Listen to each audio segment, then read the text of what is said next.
Welcome to Jungo Vibes. This is the podcast for creative entrepreneurs who dare to dream big.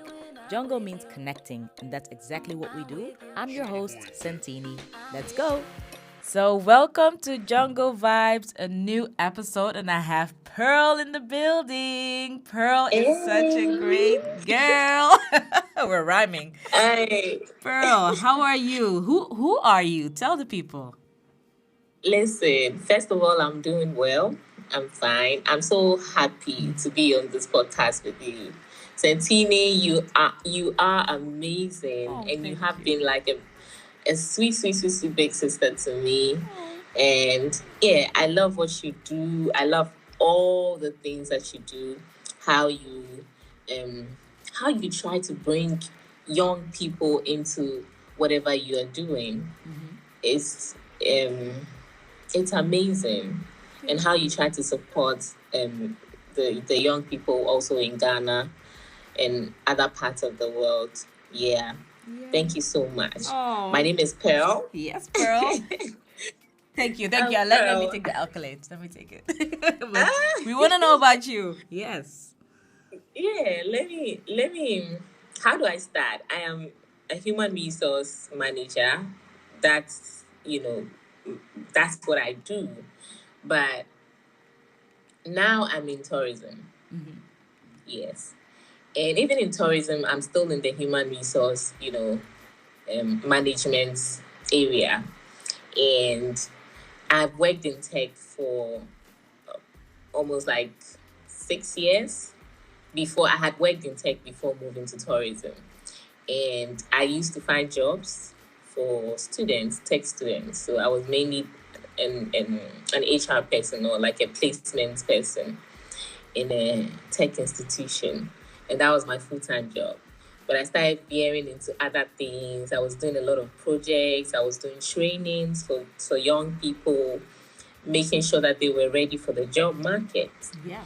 and that has been my passion, and being able to position people in a way that they can confidently get jobs and also start businesses. So I did a lot of workshops. I did a lot of events Hmm. that you know put them on the spotlight. I was doing a lot of mock interviews for people, Yeah. making sure that they were ready for the job market, and that was how I met Santini. Yes, that's how we met. Because you are here talking about me, but I'm also talking about you. You've helped so many students, young people, get into the job market, get into tech. I mean, it's so important that the tech industry grows in Ghana and that everywhere that we are represented. You know, Afro-Diaspora, that we're represented in that. So that's amazing that you do that. And yeah, that's how we met. We met at an event of a shared contact, and then Yeah. suddenly we just hit it up. I was at the event that I Yeah. think asking you a It question was like where's the toilet or something. yeah, I don't know. It's something simple. it was so natural. It was Yeah. we just picked it as if we knew each other It already. was So that's I how was it on a felt. project. I think Aquaba 360. Mm. Yes, I was managing the social media interns for Aquaba 360. So Ah. that event, that's where we met, and then we took off from there. After that, I gave you talents that you worked with. Yes, I have had some interns through you, and I Yeah. must say they were good. I had one that I really worked longer with, like multiple months, and I really taught her how to use Canva, for example. And this was 3 years ago. It was what, 2020? No, 4 years, 5 years ago. What, 4 or 5 years ago? Mm-hmm. 2020, Yeah. 2021. And she was, I was really happy with how she was working and how fast she picked it up and how I taught her, to see how you align things when you make content. Really, at that moment, it was for Mm-hmm. Instagram for my company Jungo. Um, so it was really good. I would love actually, but do you still do that? Like, I would love to have more interns, by the way, now that we're talking about Yes, this. when I veered into tourism took a little bit of my time, but Mm-hmm. now I am building a company Mm-hmm. that is literally just going to be offering people talents. Like I'm, it's going to be Like a a wider recruitment? variety.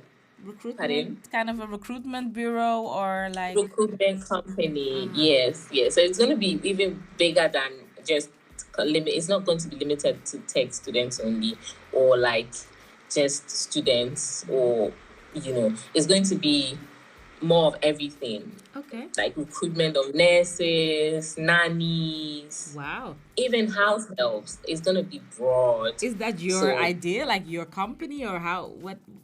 Hey, I'm yes, surprised. that's what I'm starting.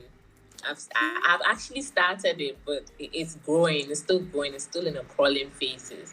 So, but I want it to be more professional because we have a lot of ones out there in Ghana, which is doing the same thing. But I want to be more professional, and since I have the experience for so many years, I think that I'll be able to impact more. You know, Yeah, but because and of the that's experience something. that you have, mostly for the listeners, with the diaspora coming to Ghana, because you work with a lot of people from the US, UK, Europe, whatever, Caribbean, that come to Ghana, and you are really like, you're super professional. And I'm not saying that, like, I've met a lot of very professional, hardworking Ghanaians, but not everyone understands the Western mindset. And we're still, yeah, I'm brought up in a very Western mindset of, time is money and you have to be on time. Or if you can't deliver something, then tell me you can't. Like, don't wait for Yeah. me to come to you. Just come to me and say, hey, I won't be able to make it, or I won't be able to get you this assignment. But in Ghana, it's different. People feel like, oh my God, I want to do it so perfectly. I'm not gonna say anything when I Yes. am failing, basically. And you're not failing. You, maybe the person that you work for or that you partner with can help you. And I think you are really someone who does understand that, which a lot of it, that's the cultural difference. So what Yeah. advice would you give people who are listening to this, Afro diaspora Africans who are maybe living outside of the country for a long time and coming back to Ghana or to any other African country? You cannot combine everything, of course, because every country is different. But what would you advise them, about Ghana specifically, to do business? What is the Yeah, main thing they I'm need to look out for? I'm glad you brought this up because it's been a conversation that has been going on in the diaspora community for a long time. And I, when I began to also work with the diaspora, and I thought I was professional, but it took me a notch higher, because then I had to be accurate with my data or information, and I had to be exactly on time. The on time is even late. So these are things that the dynamics, because of the culture that we have a more slower culture, and the perspective that we see things through is very different from out there in the West, and in the diaspora community. So when, like, for instance, when we're training the hello. Yeah, I'm here. Okay.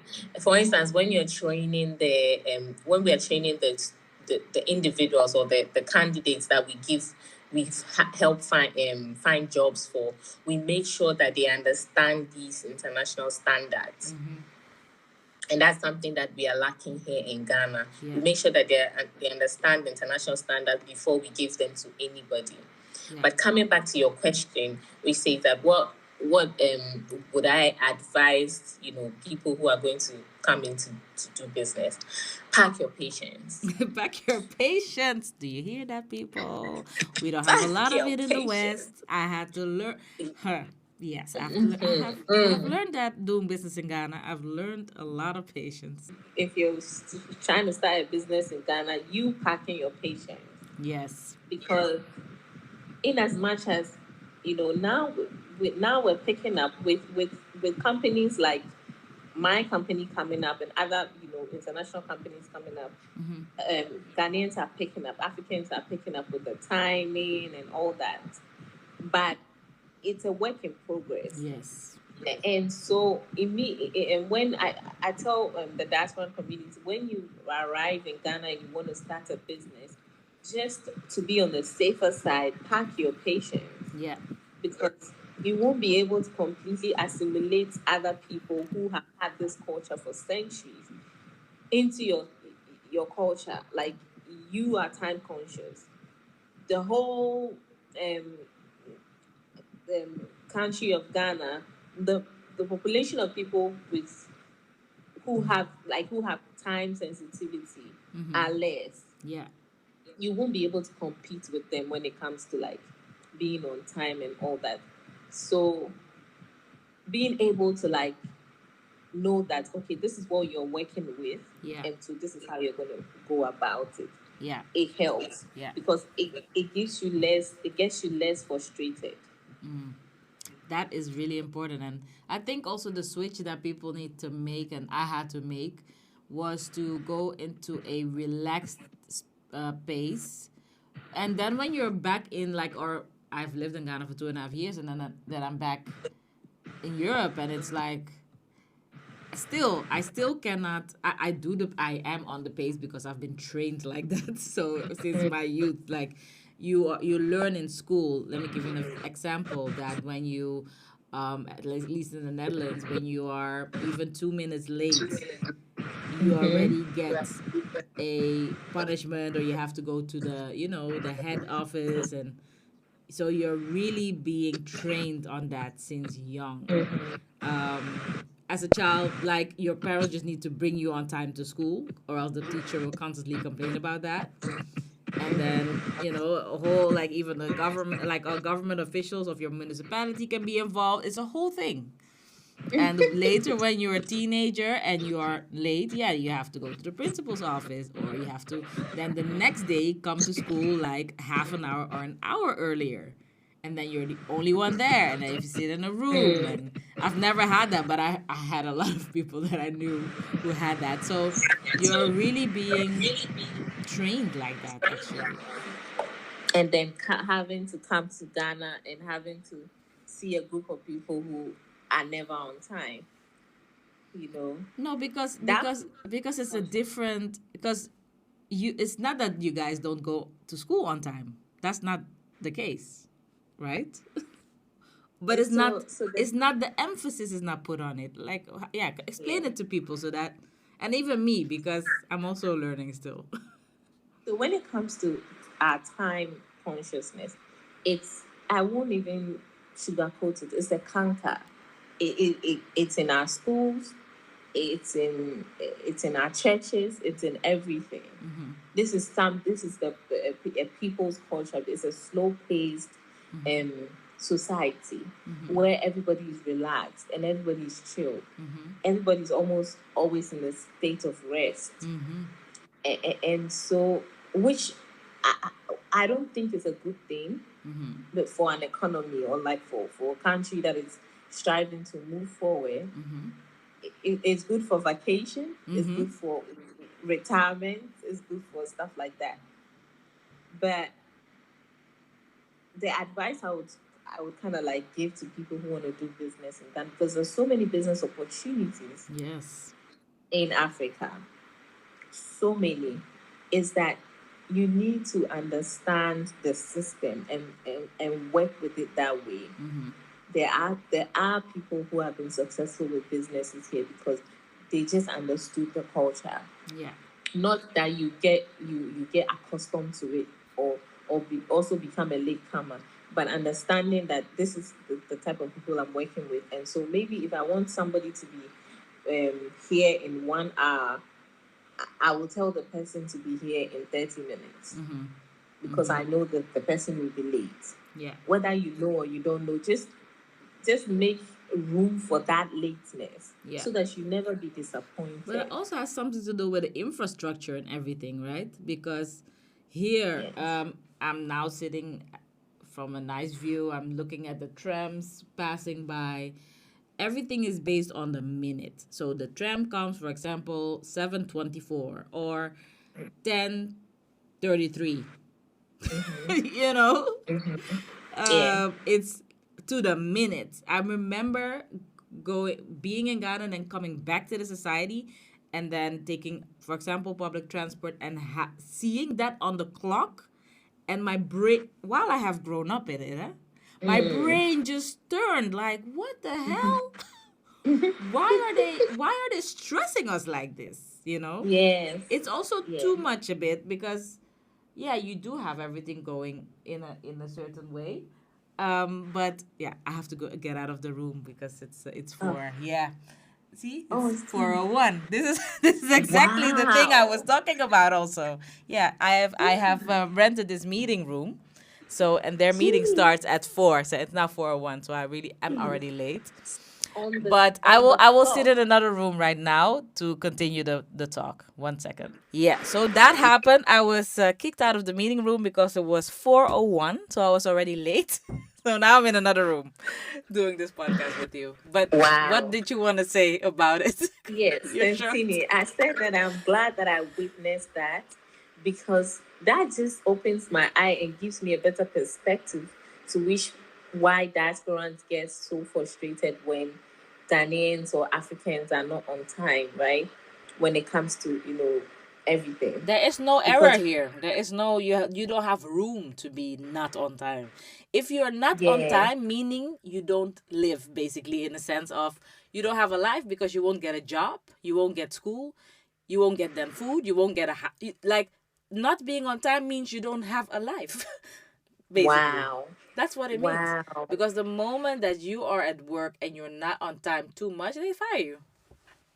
You come late too much, Jeez. they fire you.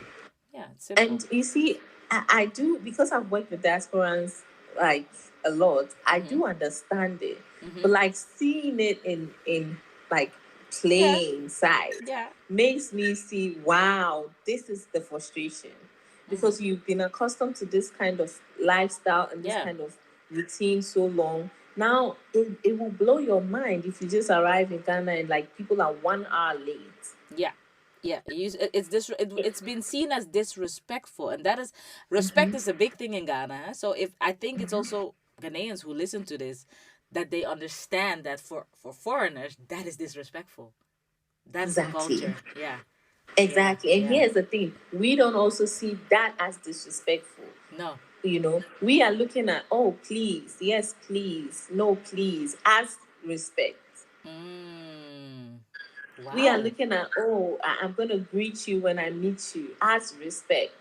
But you see the nuances of the differences in What culture respect means? Yeah, for a culture. Oh my God, for crazy. different types of cultures. Yes. And it's crazy because I would also be shocked when I come to the Netherlands and then they are kicking me out of a room when I'm just 1 minute late.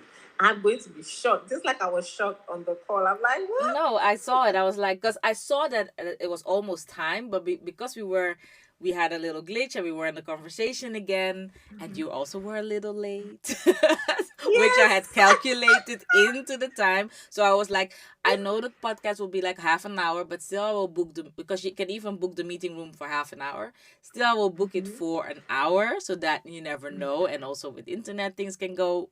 So I was already calculating that, and still.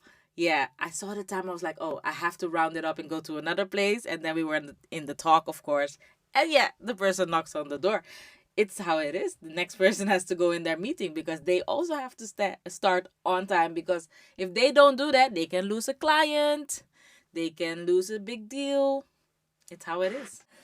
Yes. What are we talking about? Oh, yeah. I lost it. Oh, We had some internet connection problems, people, which is also part of doing business in Ghana, which you have to sometimes really pay attention to. But it's not everywhere, right? With internet. Like, it, it's not everywhere, but with the internet, it's so unstable that you don't even know. You have to prepare for backup all the time because you don't even know when something uh-oh. We need a will back. happen. We There's need a something backup right always now. coming in the way. So it's not everywhere, but We need a backup now. it's yeah, I know. It's not everywhere, but you could even be somewhere in the Marriott hotel where internet should be stable, but something can happen and internet will not be stable. Yeah. So yeah, Yeah. It is. It it's is what like it is. But I always though I always had wow. a like a Wi-Fi, like a mini, how do you call it, a Wi-Fi thing, My fi yeah, with me. So is a so my fi. yeah, I always had that. So I didn't really have trouble with that. But I understand, depending also where you live, the location, yeah. And also internet is very expensive Mhm. here. Mhm. So sometimes you just it goes like water. You buy it and then before you know it's done and you're like, what Yeah. happened? And for us, is How that's a did it weird just go? concept, eh? Foreigners don't know that you buy internet there in bits. Like, the internet Mm-hmm. is just here. It's just it's just always here. There is no You I buy see? it. You see? I have a subscription Wi-Fi at home. Here at the office, there is office Wi-Fi. I don't even have to think about that. Will never go wrong. Um, at home also Mm, not actually. And then you have your phone. You pay for monthly subscription for your yeah, for your phone. So you also always have internet. And then at some places there's less connection sometimes, depending on yeah. location, or if you cross countries or those kind of things, then you have less connection. Mm, That can happen. But other than that, yeah. it's always there. Like, Yeah. always. So that's one of the things that also frustrates Yeah. that's for the diasporan community Yeah, because because they're like, how? mhm. They Mhm. don't understand. Mhm. Mhm. They don't understand. No, and I understand that that's really frustrating, and especially in the tech industry, I can imagine, like, if I think about Jungo and like, also building out Jungo in Ghana or Black Stars Media, and with all the illustrations and animations and things that you need the internet for, because all of those applications are these days online. They are not on your desktop mostly. Well, maybe CapCut and those things. That's really hard. So how should, for example, tech entrepreneurs that come to Ghana, how should they deal with that? So when it comes to I think that with the ones I've dealt with in the past, usually they come all geared up. Mm, yeah. They come very much geared up. You don't come expecting to rely on anything that is like in Ghana, like when it comes to your gadgets, when it comes to your everything that you need tech wise. I think that you should come geared up Yeah. already. Bring your own backup, bring everything. Like come like you're come prepared. Come like you're coming to a place where you don't have any hope of getting anything. Mm-hmm. You know, when it comes to tech wise, Yeah. getting anything here, and also finding the right talents, Mm-hmm. right? Because there are some talents that have worked so long in the industry that they already know the nuances. They know how to go about things. Yeah. They have accustomed themselves to the environment and the society that they know how to avoid the the mistakes Yeah. or avoid the things that will frustrate or slow down the work. Yeah. So these are the talents you need to connect with. Mm-hmm. I think that most diasporan people come and then they just go for the first or like the second talent they need. Like just because most of them also come with the mindset of giving back Mm-hmm. to the community Mm-hmm. and to the continent. And so they come with that kind of heart. And so now they try to involve people who don't have the expertise No. Yeah. and Yeah. people who do not have the talents, who cannot do anything to help. It is okay to bring them in to to learn on the job, but you first need the actual expert. Yeah. Yeah, the expert. That's a real Yeah. great, great, great advice, because people really come in with, okay, I can, help people. I can, and people are also, what they are surprised with, very willing to work. Ghanaians are really open. They want to help. They want to also better their lives and better themselves, of course. And also the expectation, someone comes from abroad, they come with money, they have, or else you cannot travel. I understand that mindset also. And so for them it's like, wow, this is an opportunity, it can change my life. But it doesn't mean that the person is the right person for you as a business owner coming. So you are really offering that service. Can you tell me the name of your agency or company, or do you already have a name? Do you already have an Instagram, or where can people find you if they want to find you online? Okay, so um, it's Pearl HR Solutions. That's the name of the company. Pearl HR Solutions. It's perfect for your Yes. name, and it's also the quality of a pearl. Okay, I got it. Yes, yes, and I'm trying to focus mainly on um, doing trainings also that will bring the international standard, Mm-hmm. right? So that when anybody that comes from us to you, Mm-hmm. you know that they are of international standard, and that's something that they don't focus on here in Ghana. So I'm going to focus more on, giving the quality, and having the diasporan people also meets the standards of the diasporan people. Mm-hmm. Sorry. But vice So versa also. Please also do, that's my advice, workshops for the diaspora to make them understand, because you're still in someone's country. It's not their country. It's not my country. It's your country. I have to also. You can learn from me, but I more need to learn from you because I'm in your country. But still, how can we take the best of both worlds and build together? So I think also trainings, even for the diaspora, like your clients. And I think it's also a way to have a business model for you to get the right clients, to give them presentations. How do you do business? How do you find the right talent in Ghana? You teach them about the culture, and then you can offer them right away your talent. Then you do both yeah, ways. You understand? yeah, yeah, That is really yeah. handy. And also, maybe I love to give tips about business. I love business. I'm just so happy you start this business. I'm really happy. The other tip I would give also is, like, for the people, when you give your the ones that you will hire, like the employees, if you give them the trainings, Talent.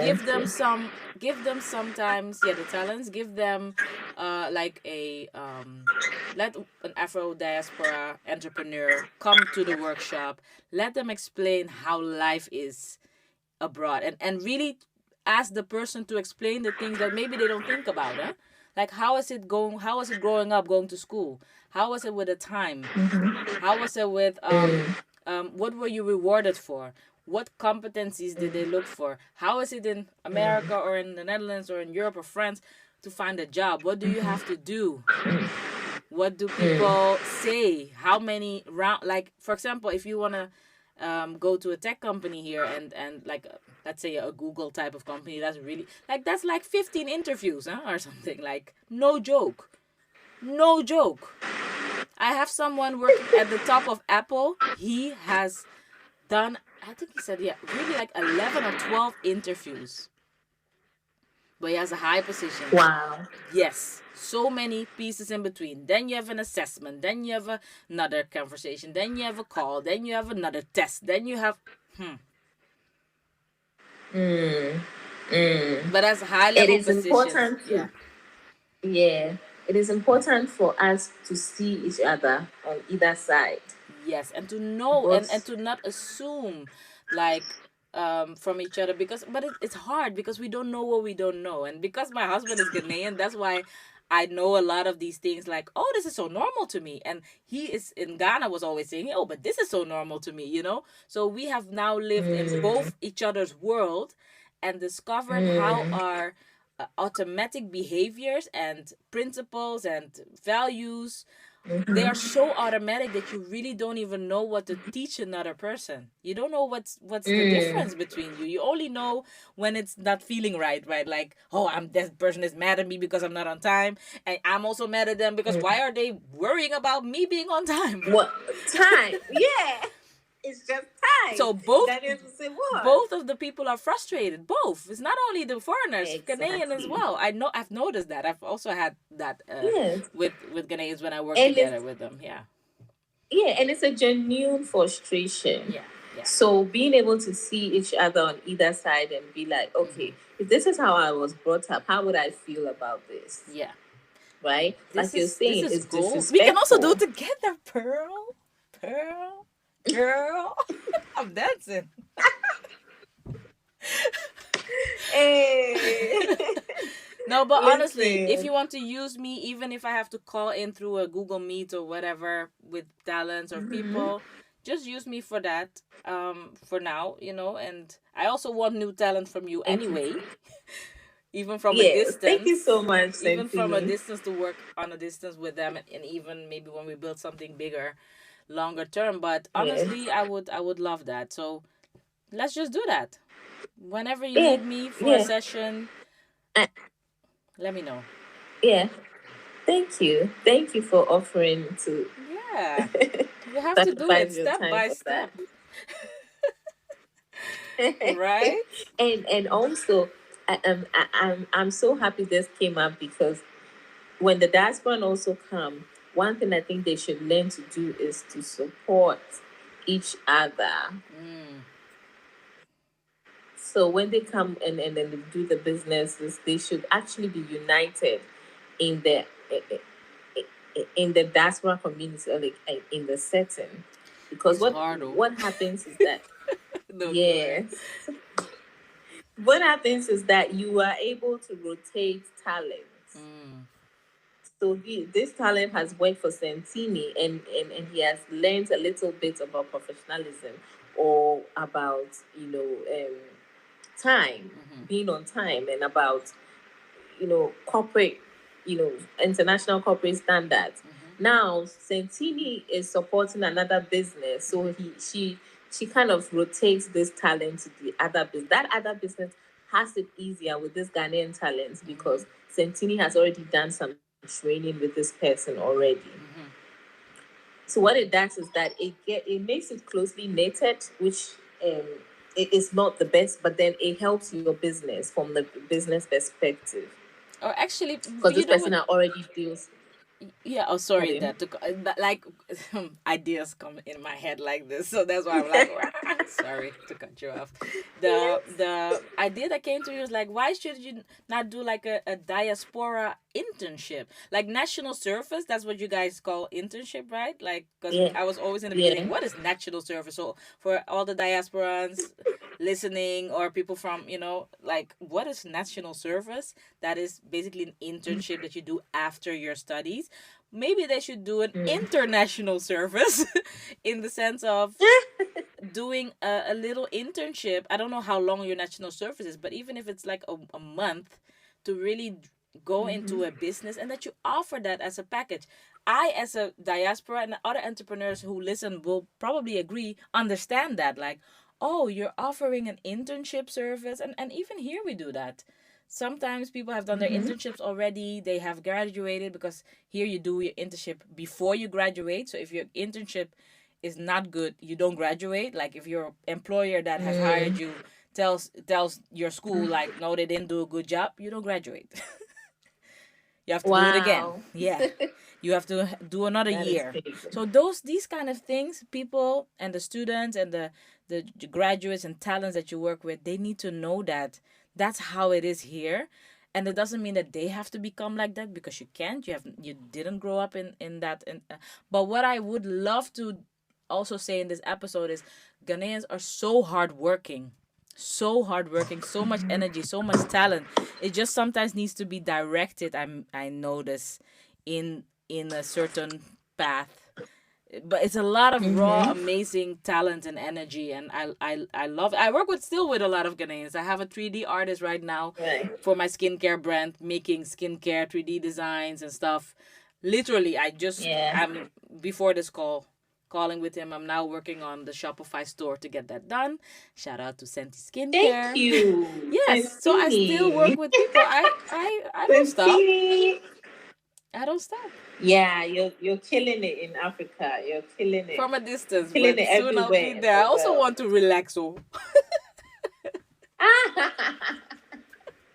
I don't like this pressure. No, I but also don't like the pressure. Now, because I've lived there, it annoyed me also that the guy knocked on the door like it's for, like, I'm like, oh yeah, I'm here. But at the yeah, same no, time, you are not Ghanaian. but at the same time, when I'm running a business and I want to do a meeting, I do want also to have that. So it's a bit of both right Yeah, now. yeah, Yeah. So yeah. Pearl, So just seeing each other and understanding each other. that is it. I think I'm sorry. I picked up one thing that I will use for my business. Thank you Okay. for that business tip. Yes, I will. I will do this international internships. See how people can, just intern with international or the diaspora companies. Yeah. More. I will hone in on that more. And thank you for that advice. You're welcome. And it's like an international internship within your own country, and it could lead to more. You never know, because they learn to work with. I mean, I know you've traveled a lot. I know you don't really always say that or post it, but you have been well traveled because of you working with and Yes. understanding. And yeah, but you have to have the talent and have to also have the understanding, and you also do that. So I also want to commend you for that, like for understanding our very stressed out lives, coming with the stress to Ghana, and still being kind and patient and understanding. So I also want to thank you for that. Thank you.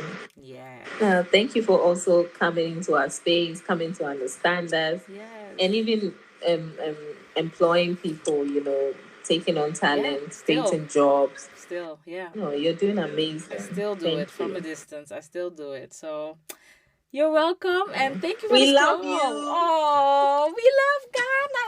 I love Happy Valentine's Day, though. Happy Valentine's Day. Yeah, this is Valentine's Day episode. So for everyone listening, but Yes. thank you so much for being on this episode. And everyone listening in, go find Pearl. I will put her details in the description on whatever platform you're listening to, YouTube, Spotify, Apple Podcasts, or maybe even on Audio Mac, because that's where we also put this podcast. Um, you can find her there. And Pearl Ado, she's one to remember. And when you're in Ghana or you need anything, just contact me or contact Pearl directly, and we will help you out.